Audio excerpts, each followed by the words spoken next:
High, আমি স্বাগতা। আজ আমি তোমাদের সাথে একটা লং ব্লগ শেয়ার করব।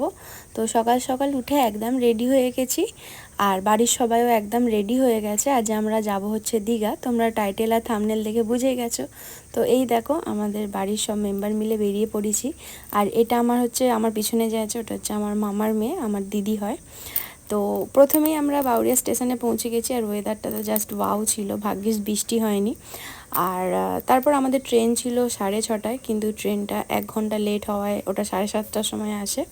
তো আমরা ট্রেনে উঠেও পড়েছি, আর বেশ মজা করতে করতে গেছি। আর এটা হচ্ছে কোলাঘাটের ব্রিজ, অনেকেই জানো। আর যারা কিন্তু কোলাঘাটের ব্রিজ দেখোনি তাদেরকে দেখো, আমি কিন্তু তোমাদের দেখিয়ে দিলাম কোলাঘাটের ব্রিজটা ঠিক কীরকম। আর যেহেতু এই জানালাটায় জাল দেওয়া ছিল, যার জন্য ঠিকভাবে ফোকাস নেয়নি বাইরের দৃশ্যটা ক্যামেরায়। তো আমরা গিয়েছিলাম দীঘাতে লোকাল ট্রেনে করে, হাওড়া টু দীঘা। তো তোমরা যারা ভাবছো যে আমরা লোকাল ট্রেনে করে দীঘায় যাব, তো তোমরা যেতেই পারো, কিন্তু পাঁশকুড়া বা মেচেদার আগে যে কোনো স্টেশনে উঠলে খুব ভালো হয়, কারণ তার আগে পর্যন্ত পুরো ফাঁকা থাকে, আর পাঁশকুড়া মেচেদার পরে প্রচণ্ড ভিড় হয়ে যায়। আর দেখো, কথা বলতে বলতে আমরা দীঘায় পৌঁছেও গেছি, স্টেশনে নেমে পড়েছি। স্টেশনে প্রচণ্ড ভিড় ছিল, আর কারণ বেশিরভাগ যাত্রী আমি দেখেছি এই লোকাল ট্রেনে করেই আসে দীঘাতে সাধারণত, আর নয়তো বাসে করে আসে, কেউ খুব একটা রিজার্ভেশনে আসে না। আর এই হচ্ছে দীঘা স্টেশনটা। 2 বছর পর দেখছি জায়গাটা। যাই হোক, অনেক কিছু চেঞ্জ লাগছে। তারপরে আমরা রুমে গিয়ে একদম সোজা স্নান করতে চলে গিয়েছিলাম সমুদ্রে। আর সমুদ্রের ভিড়টা জাস্ট মারাত্মক পরিমাণে ছিল, আর জোয়ার ছিল যেহেতু, বোল্ডারের কাছে অবধি জল ছিল, যার জন্য আমরা প্রথম দিন খুব অল্প পরিমাণে ঢেউ খেয়েছি। আর ঢেউ খেয়ে ফেরার পথে বিলুতি আমরা দেখে আমি জাস্ট লোভ সামলাতে পারিনি। তো আমরা এখন মন্দিরে যাচ্ছি, এখানে দীঘার জগন্নাথ মন্দিরে। তো চলো গিয়ে দেখা হচ্ছে। সমুদ্রের থেকে ঢেউ খেয়ে ফেরার পর একদম এনার্জি ছিল না, যা হোক করে খেয়ে আমরা জাস্ট শুয়ে পড়েছিলাম। দেন সন্ধেবেলায় রেডি সেডি হয়ে বেরিয়ে পড়েছি দীঘার নতুন যে জগন্নাথ মন্দির হয়েছে সেটা দেখার জন্য।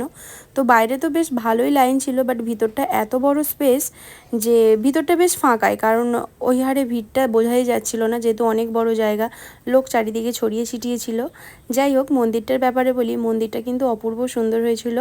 আমি তোমাদের বলবো, তোমরা যদি এখানে আসো তো অবশ্যই সন্ধ্যেবেলার টাইমটায় আসার চেষ্টা করো, কারণ দিনের বেলাটা ঠিক অতটা ভালো লাগবে কি জানি না, বাট সন্ধ্যেবেলা এখানটা অপূর্ব সুন্দর লাগছিল। এখানে লাইটিং, অ্যাম্বিয়েন্স খুব সুন্দর ছিল।